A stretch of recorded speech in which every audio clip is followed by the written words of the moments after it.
nesses 12 anos, então eu quero dizer para vocês isso. Então, assim, tudo teve um pra quê de Deus, eu acho. Né? Tudo teve. Eu vi como é que ele compõe as músicas que você me perguntou. Ele lê a Bíblia mesmo. E durante ele vai lendo, ele vai tendo as inspirações. Jesus Cristo, eu estou aqui, eu não sei, que não é da minha época, lá da Jovem Guarda. Mas Luz Divina, Aleluia, Ele está para chegar. Eu participei dessas todas. Olha que coisa. Maravilhosa, emocionante. Porque ele fica a madrugada todo sozinho compondo, na época com Erasmo também, né? E você estava presente durante todo esse processo? Eu ia dormir, estava. Claro, eu dormia porque... Não, durmo presente dormia. Não, estava na vida dele, né? Pelo amor de Deus. Estava na vida dele, né? Mas na vida dele. Só que às vezes ele me chamava, me perguntava assim, o que você acha melhor, isso ou isso? Vou cantar, tá bom. Eu não sei, eu gostei mais disso. Eu também estou achando. Ele pedia uma opinião interessante, muito legal, muito legal. Então ele fez muitas músicas maravilhosas nessa época, de 1979, 78 a 1987, 90, nem lembro mais, por aí, minha cabeça hoje está... Mas, enfim, músicas belíssimas, belíssimas. E, então, eu sinto, por exemplo, nessa época, como eu estava livre antes, né, no Rio de Janeiro, como católica praticante, eu não queria mais ter medo de ir à missa. Sim. Mas com ele tem que ir à missa todo domingo. Com ele? Sério mesmo? Onde quer que ele esteja. Sério? Mas numa igreja convencional, assim? Convencional. Caramba. Então, na Laurca, a gente ia na igreja do lado da nossa casa. Sim. Todo domingo. Eu achava, falei, não é possível. Está um dia maravilhoso. Vamos passear, vamos sair de barco? Vamos à missa primeiro. Caramba, não acredito. Estou falando sério. Aí, vou contar uma coisa mais engraçada para vocês. Tinha que ir à missa todo domingo. A gente viajava muito, turnê para México, turnê nos Estados Unidos, na Europa.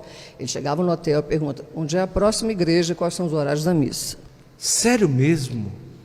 Que coisa. E eu que estava pensando assim, agora eu não vou mais à missa, porque minha mãe não está aqui, minha mãe não está vendo. Entrou o Roberto, entendeu?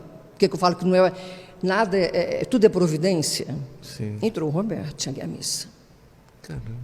Eu, às vezes, discutia, eu falei, poxa, não dá para a gente fazer... Vamos primeiro à missa. Depois a gente for à missa, a gente vai fazer isso, assim. Eu falei, tá bom. E a gente ia à missa.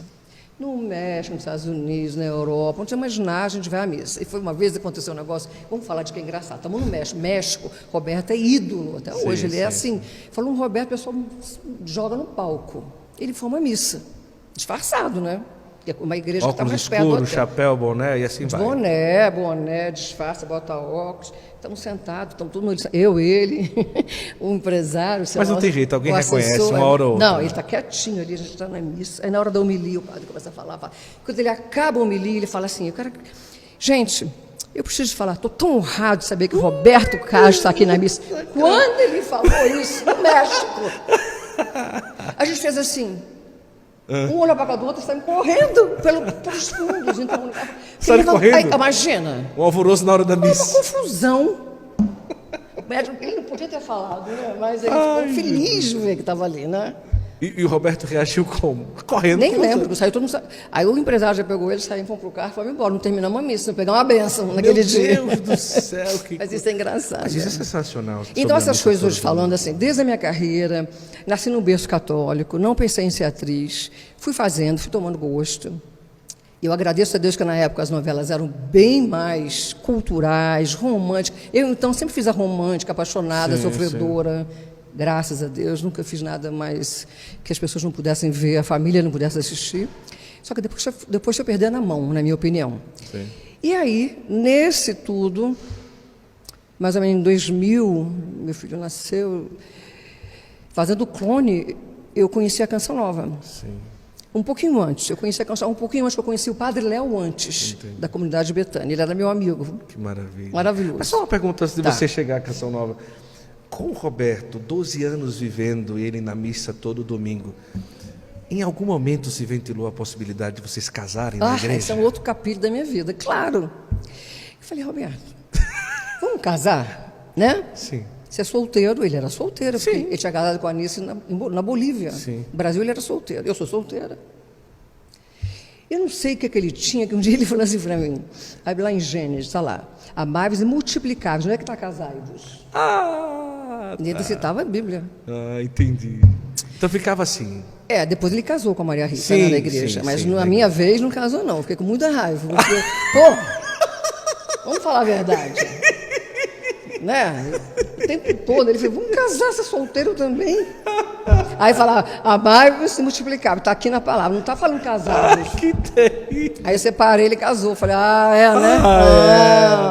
Mas enfim.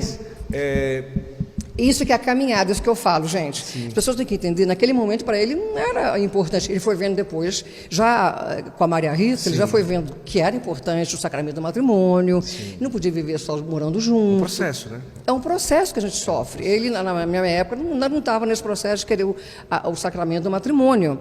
E eu queria, mas ele não, né? E aí depois, já com a Maria Rita, já estava caminhando, já fez questão de casar. Você vê, como eu já fiz tanta coisa, né? Tanta coisa, e estou buscando esse processo da minha santificação, da salvação da minha alma, que é diário. É verdade. Pela diferença de idade, talvez naquela época você poderia considerar que talvez um pouco mais de maturidade naquela época poderia ter durado um pouco mais, ou ele por ser um pouco mais maduro. Alguma coisa nesse sentido a gente pode pensar? Hoje você olha por esse lado assim, não? Eu acho que eu era bastante imatura. Sim. Né? Embora eu tenha aprendido muitas coisas com ele, muito. Mas... E só que existem outros detalhes mais particulares que também Deus sabe que eu precisava buscar minha salvação. Sim. De uma outra maneira.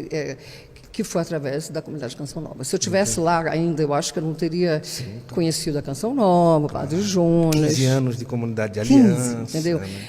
Das 5 pedrinhas, de você se confessar, de você estudar a Bíblia, rezar o rosário. Eu não estaria fazendo isso. Fui entender mais tarde. Nós sofremos com a separação, mas eu fui entendendo.